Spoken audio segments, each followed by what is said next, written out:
Hey, you guys. Okay, I'm trying to figure this thing out.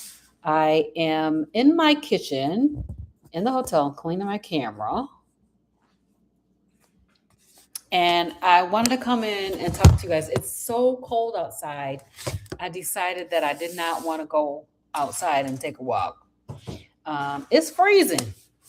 It is literally freezing. So, if you are in my membership community, you are seeing this video first. So, welcome, you guys, to CarnivorousGrama Speaks.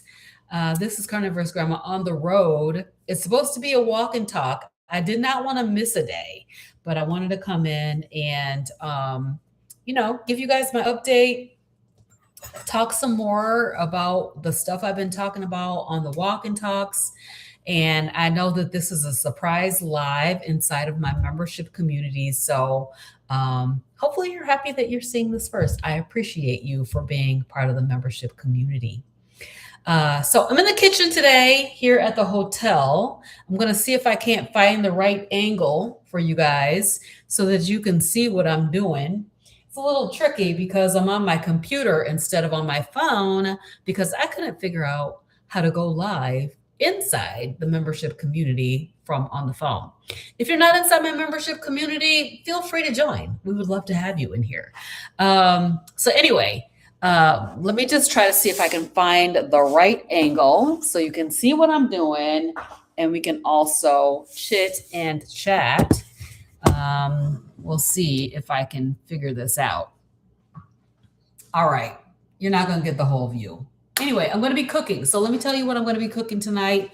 I am going to be making this 1 pound of ground beef. I've got some shrimp. Debating on whether I want to eat the shrimp. I got some eggs. And I also have a little bit of leftovers from yesterday. So hopefully it's not too echoey in here. We'll see. Got a little bit of leftovers from yesterday. So I had a tiny piece of steak left. And I also have a bunch of bacon that I prepared. So we're going to have a BBB and E. I think I'm going to skip the shrimp. We'll eat that tomorrow because we got one more day. So we'll eat that shrimp tomorrow, shrimp and eggs. And in the meantime, I'm going to go ahead and begin my story. So we've been talking about being a carnivore, why I started carnivore, what happened. Yesterday, I talked about having eczema. And today, I want to talk a little bit about what happened when I tried to bring back different kinds of foods. So I'm going to turn my eye on. Hopefully, this cooking won't be too loud and you'll still be able to hear me. But yeah, what happened when I tried to bring back certain foods, right? So I've been a carnivore, which means I eat primarily meat, mostly only meat and eggs, since February 22nd, 2023, which has been a little bit over 3 years. Where's my knife? And so with that, I have over the course of time, well, I'll say this. I originally wanted to start bringing back things in after 90 days because I knew I was going to be on carnivore for 90 days. That was the goal I had set for myself. And then after that, I was going to incorporate stuff, right? I was going to see if I could incorporate, vegetables, fruits. Anyway, I tried to do that. And when I did that, I found out that the plants were bothering me. So there's one thing that I will mention because it kind of profoundly describes the problem that I had with plants, actually. And that is that I always hated lettuce. Always hated lettuce. Never could tolerate it. Thought it was so disgusting. I just didn't like it, especially that iceberg lettuce. I was like, I can't even imagine what they mean when they say this is a nice salad. I was like, there's no such thing as a nice salad, and I was right. So anyway, I thought I would bring back in these plants.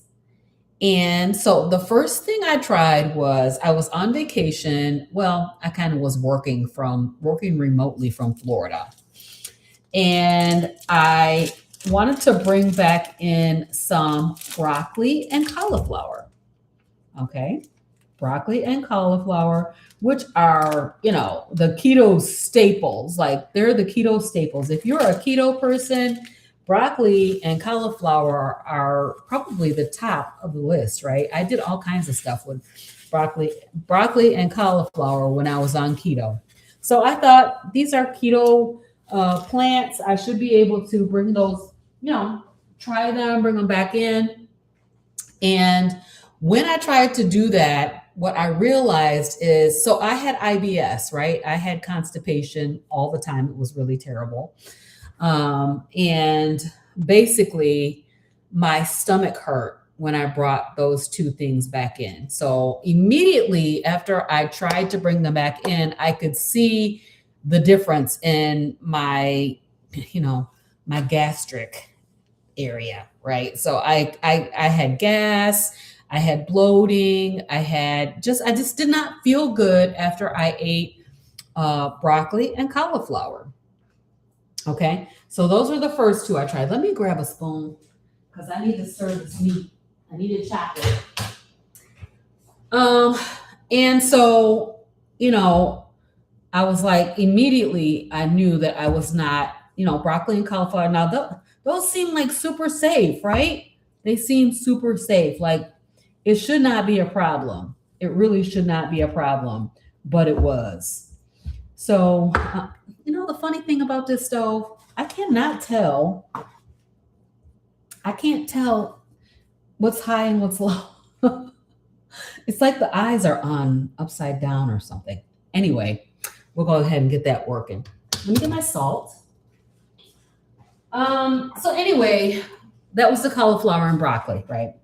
So I immediately stopped eating that because it definitely was. This is Redmond's real salt that I brought with me. This was in my suitcase, in my bag.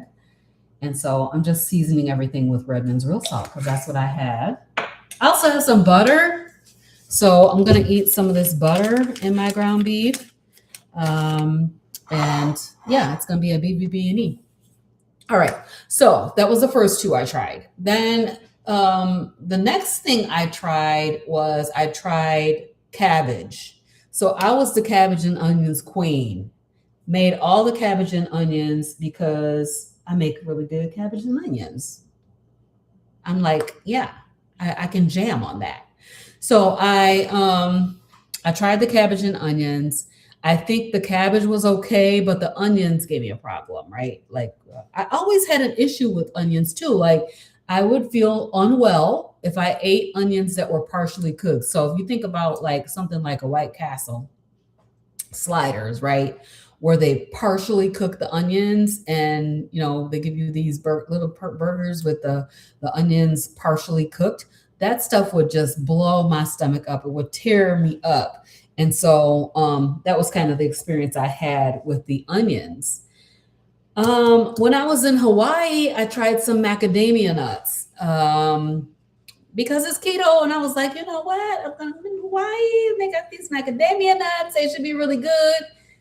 Gastric distress.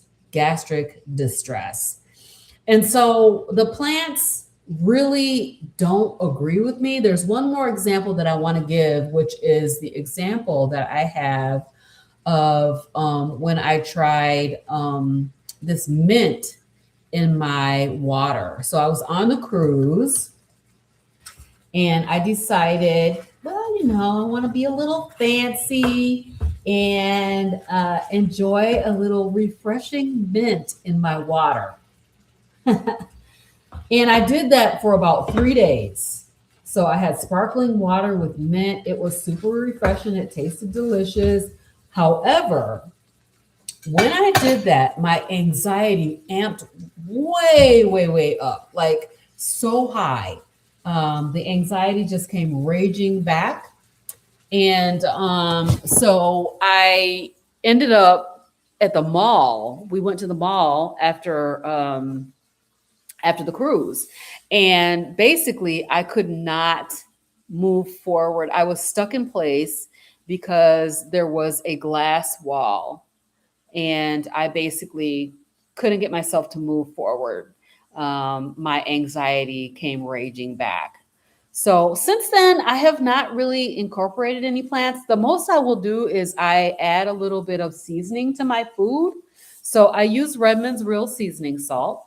And basically, that's pretty much the only thing I allow. And then I will use a little bit of onion powder or a little bit of garlic powder here and there.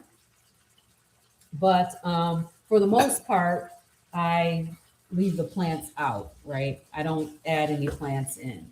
So, yeah. So, what I found was when I tried to incorporate those plants, oh, there's one more example I should give, right? So, I was telling you guys that I hated lettuce. I thought lettuce was like a waste. It's like a waste of space, right? And I didn't like salads and stuff, but I would eat them anyway because we're supposed to have a salad. So, I accidentally got some lettuce on some McDonald's burger patties because I went to McDonald's and I ordered the patties, and they put those patties on a bed of lettuce. And I was like, I didn't ask for lettuce. I don't know why they did that. I can't imagine why they put that lettuce on there. But anyway, I decided to just scrape the lettuce off and eat the burger patties, and my hands burst into eczema flare. So, yeah, so the plants just do not agree with me. And I think the only way I would have figured that out is if I removed them and then tried to bring them back in. Um, so those are things that I don't do. I don't tolerate them. And I'm like, it's not worth it to me to have them. And so I leave them out of my way of eating. So the other thing that I can't tolerate and don't tolerate is a lot of cheese and dairy, any cheese. I literally can have zero cheese at all. I can't tolerate it, and it causes my eczema to flare. So if you've seen my eczema pictures, you know that I had like two black eyes, and I had this dark circle around my mouth, and that was partially caused by plants and partially caused by dairy. But dairy is a big trigger. Like immediately my hands will blow up. So last summer was the last time I had cheese. My daughter bought me a beautiful block of blue cheese from the farmer's market, and I decided to try it. I decided to take a little taste of it. So I ate about 1 ounce of that. And then the next day, my hands were just blistered, completely blistered. There was another thing that I had recently that caused that issue. Oh, it was creatine. So that's a whole nother story for a whole nother day. Yeah. So basically, the plants are trying to kill me. So I don't do well with them. I don't tolerate them. And so I leave that out of my way of eating. Um, and so what do I eat? I eat meat. I eat meat. Today I had some chicken breast at work. They have what they call a pure protein, but I feel myself itching right here on my chest. And I think it's because they put some kind of seasoning on my chicken. I saw the guy sprinkling and I was like, oh no, what is he putting on there? I don't know what it is, you know? And so I'm real funny about that because basically I don't know what they're putting. I don't know what's in that spice blend mix, but I feel a little itchy right here. So stuff just immediately shows up on me. It shows that I can't tolerate it. And it's like, yeah, it's very, in a way it's good because it's like I can't have it. I just don't have it. But in a way, it's really kind of discouraging in a way because I'm gonna immediately know like you can't tolerate that. So I wanted to come in and talk about that and let you guys know that that is what happened to me when I tried to reincorporate plants back into my way of eating. I could not tolerate them. And the only way I figured that out was by removing them for 90 days. And then when I did that, I was able to see the things that were actually causing the problems that I had had all of my life. And so it's really, really kind of fascinating to learn about your body and what it is that's actually happening within your body. So it's something that I thought I wanted to come and talk about. So anyway, I'm going to stop here. And I will definitely post up a little short of what I'm having for dinner because I'm cooking and, we're not going to get through because it's going to take me probably, I don't know, 20 minutes to get done cooking. So I don't want to talk for that long. Anyway, I want to say that if you are not a subscriber to CarnivorousGrama YouTube channel, I would love to have you. Please go ahead and click that subscribe button. If you know somebody who would be interested in learning more about eating, nutrition, carnivore, sugar-free lifestyle, feel free to share this video. And if you're watching on TikTok, I'm just going to say go ahead and hit that follow button. All right, you guys, I will see you next time on CarnivorousGrama Speaks.